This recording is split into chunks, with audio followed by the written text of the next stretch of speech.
بسم الله الرحمن الرحیم واعتصموا بحبل الله جميعا ولا تفرقوا. موږ ټول الله تعالی مسلمانان پیدا کړیو او اوس کومه میش روانه ده د روزې میش، دا ډیره برکتی او بهترینه میش ده. په دې میش کې هر سړی د خواهشي چې زه پکې د قرآن ختم وکم، روزې ډیر په پابندۍ سره ونیسم، منځونه، تلاوتونه، هر یو اعمال پکې وکم چې الله تعالی په مالا اجر راکړي.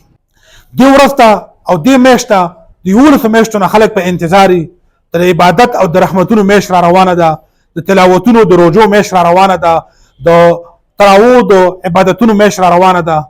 خو د بدقسمتۍ نه د بده مرغه دا څو روزې وشولې، دا څو کلونه وشولو چې داسې نام نهاده ملان راوتلي دي چې د خپل ویو سوا کېدو لپاره، د خپل ځان له د روپو ګټلو لپاره دا میشي هغه لیول ته ورسوله، هغه مسلې را مخې ته کړلې چې خلکو ذهن منتشر کو، د خلکو په ذهنونو کې انتشار پیدا کو.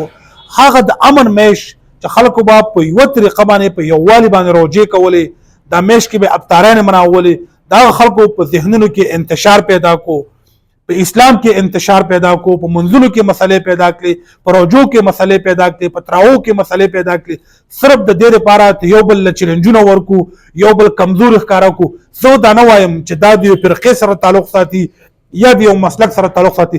په هر یو مسلک کې داسې خلک مولان موجود دي چې هغه نام نهاده مولان دي، خپل ځان تعلیم وي، خو د عالم په جامه کې، د مولا په جامه کې چې هغه اسلام ته دین ته کم نقصان ورسو، کم تباهی د اسلام وکړله، کم د امن مذهب ته کم نقصان ورسو، دومره یو امینه ده ورسولی، دومره یو عام کس نه ده ورسولی لکه څومره چې دې نام نهاده مسلمان ورسو، دې نام نهاده ملا ورسو.